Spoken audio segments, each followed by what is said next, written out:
Hey everybody, this is MasterKingJC of the Annie Gaming Nexus here, and I'm going to be talking about the Zoro versus Erza Death Battle. So the Death Battle came out today. It came out a few days earlier on Monday for people who are subscribed to ScrewAttack, and I did watch on ScrewAttack's channel. Granted, I used a free trial, so I didn't have to pay anything. So I just have to cancel that, and I already canceled it, so I don't get paid. It's just a free trial. So I've seen it on Monday. So I've been waiting for a few days for it to officially release on YouTube before I talked about it, so most of the public has already seen the video. And I gave myself a few days to think about it, to digest what happened. Now, normally I don't really care much for ScrewAttack's death battles because for the most part, some of the research they do is very sketchy. Some of the information they pick and choose is also sketchy. They're very selective on what they choose to add to their research and what they choose to neglect. And it's very wishy-washy on how they do things.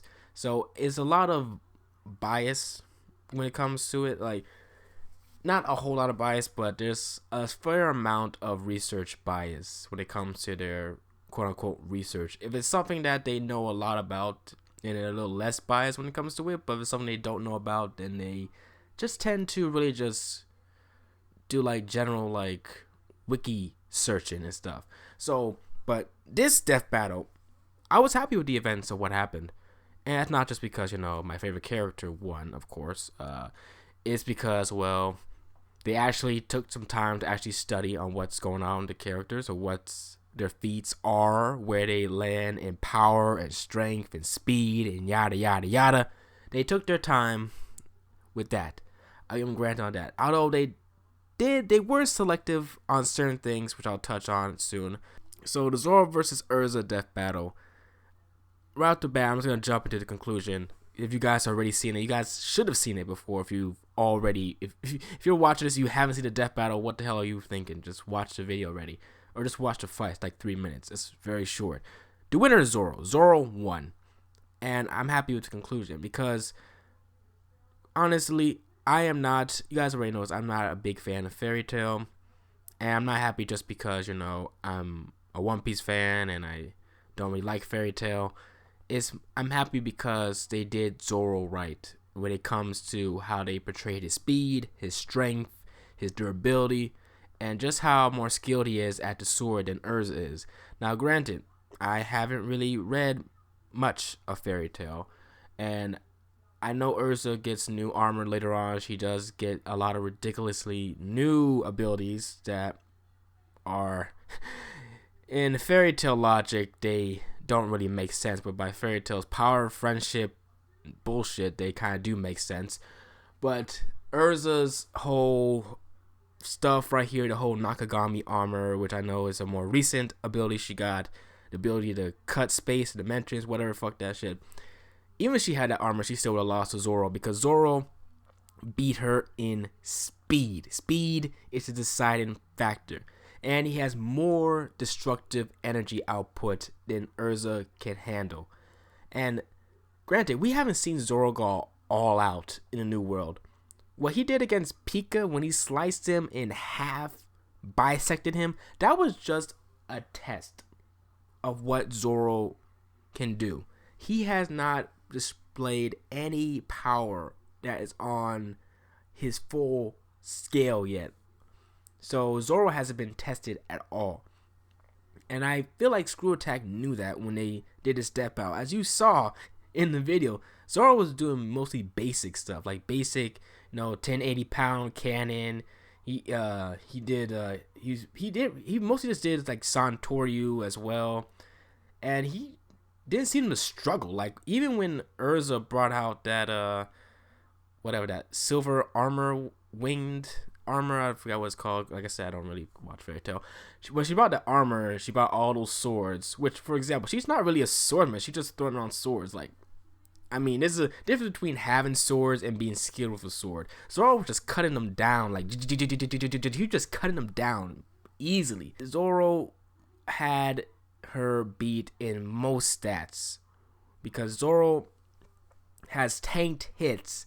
He's endured pain that would have killed a normal person. He's lost pints of blood. He's lost over 5 pints of blood. That's close to the amount of blood in a normal human body. He's lost that much, and he still survived. So Zoro is superhuman compared to Erza. I mean, she's superhuman as well, but Zoro is on a different scale of ridiculous power. And the fact that Erza's entire versatility with her armor and her equips really is the only advantage she has, shows you just how outclassed Zoro is. I mean outclassed Erza is compared to Zoro. Before any fans get, angry, butthurt, whatever, listen. If you are not familiar with the strength of feat Zoro has shown in the series, and if you're not familiar with any of that, then really you shouldn't be arguing at this at all. Now, granted, I know I'm saying that, and I myself am not very familiar with Fairy Tail, but I've actually done some research onto what Erza's capability is, and what her abilities are, what her future armor is. I already spoiled myself on her future armor. But even when it comes to that, Zoro is just the better swordsman, and the better swordsman won in this death battle. Now, like I said before, I'm not a big fan of death battles because of their sketchy research and stuff. But this is one of the few death battles where I say, like, they got it right when they chose the winner. They got it 100% correct. I do think it was kind of messed up how the way Zoro just cut her in half like that. It's funny too, because Zoro has never actually cut a human being in half. Like, characters get cut all the time by Zoro, but they never get bisected like that. At least human characters never really get bisected like that. But that's like some berserk level gruesome right there to Erza. I mean, it's a pixelated fight, so I'm not gonna feel anything towards her getting bisected like that. But it must suck if you're a big like Erza fan to see your favorite character get cut in half like that. It's gotta hurt. But anyway, guys, I thought the death battle was fine. The research was mostly solid for the most part. They really didn't touch upon Zoro's future speed. Like, they focused more on the speed he did in Whiskey Peak, where when he disappeared from the eyesight of those assassins from Baroque Works. They didn't really focus on the fact that he can dodge like Kuma's paw pads, which apparently reflect at the speed of light. That he fought with CP9 members like Kaku, who move casually faster than the eye all the time. I mean, Soru, like, he fought with Kaku, who could use Soru. He clashed with him, reacted to him. I mean, Zoro even reacted to like pacifista lasers and stuff. So, I mean, I'm not saying Zoro's light speed, of course not, but he's definitely fast enough where he can react to things that move far faster than the speed of sound. So, Zoro's at least massively hypersonic in that terms of speed. But anyway, I was happy with the results. We haven't seen Zoro go all out yet, so we have to wait till we get to Wano country, which will be soon-ish, hopefully. So if you guys seen the death battle, what do you guys think? Did you think the right swordsman, keyword swordsman, won the fight? If not, comment down below and let me know. Be sure to like the video and subscribe if you want more content like this.